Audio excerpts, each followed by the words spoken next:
This thing is bigger than Nino Brown. This is big business. This is the American way. Am I my brother's keeper? Yes, I am. Am I my brother's keeper? Yes, I am. Am I my brother's keeper?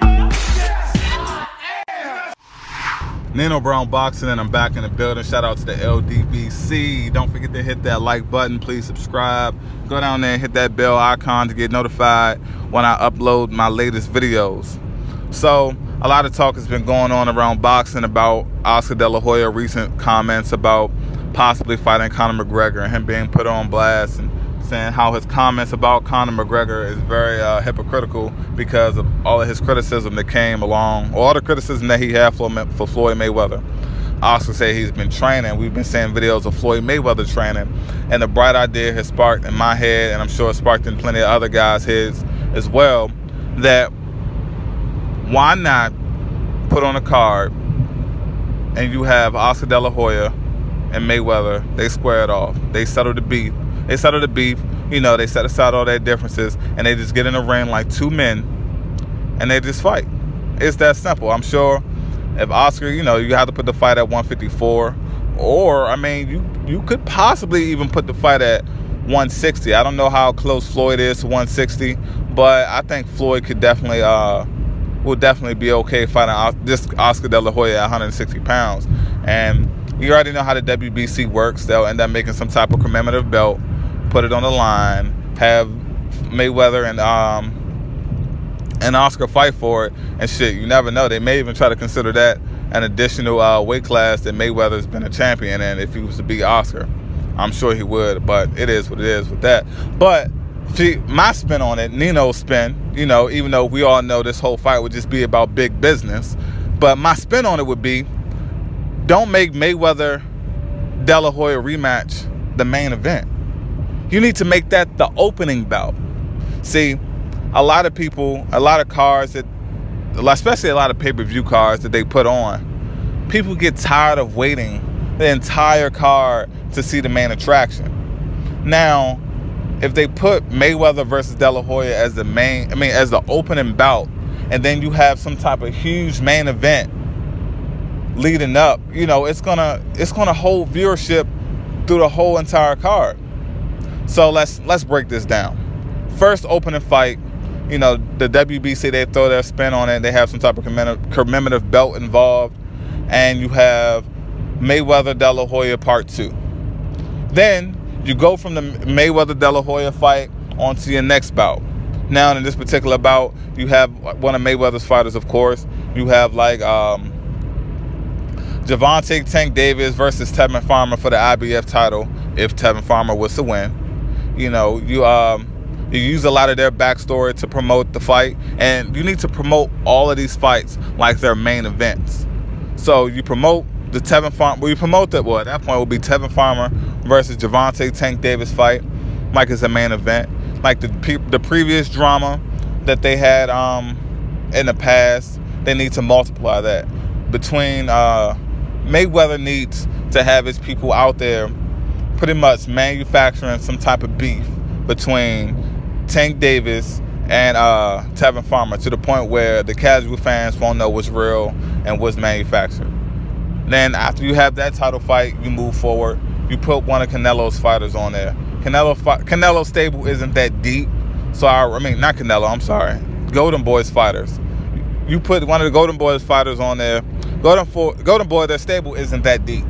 So it's not like they're going to pull out some superstar and make somebody a superstar. Oscar De La Hoya is obviously desperate when it comes to, you know, signing some of Al Heyman's fighters, but whatever.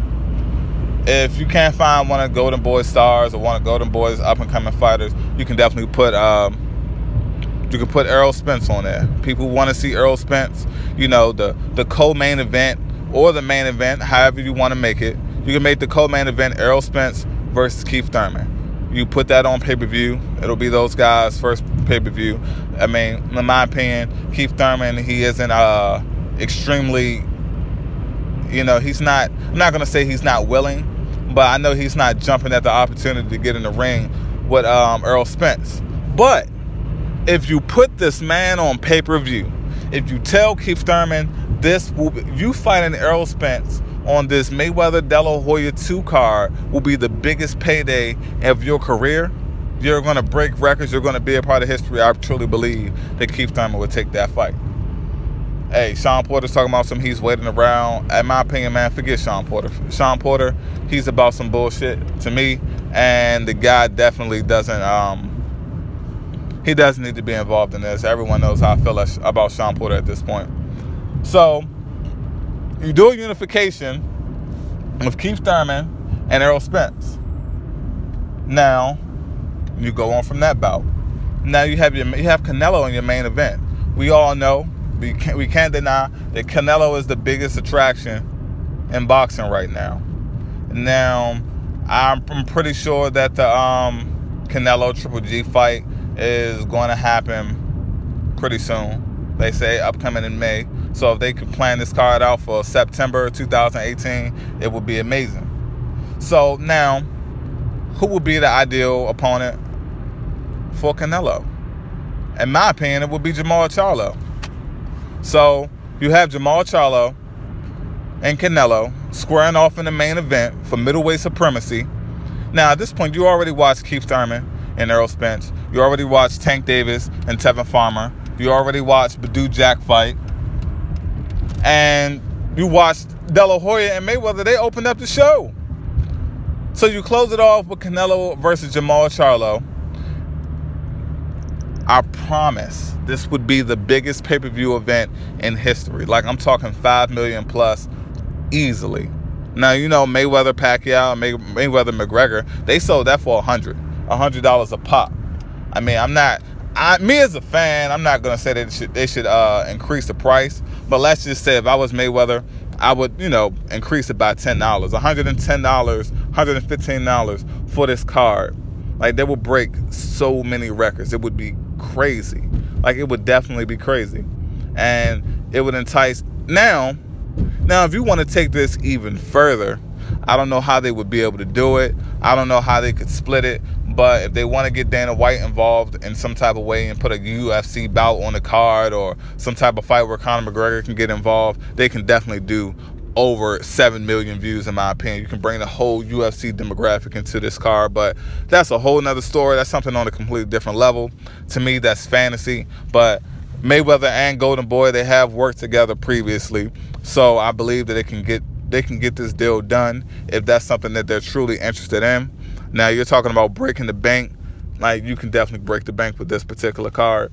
But hopefully it happens. Hopefully people continue to drop videos saying that they want a Mayweather De La Hoya 2 with the extremely stacked card. With an extremely stacked card. And it can definitely go down as in boxing history as one of the biggest events of all time. This is Nino Brown Boxing. Shout out to the LDBC. Don't forget to hit that like button. Please subscribe. Hit that notification bell. And I'm out. Peace.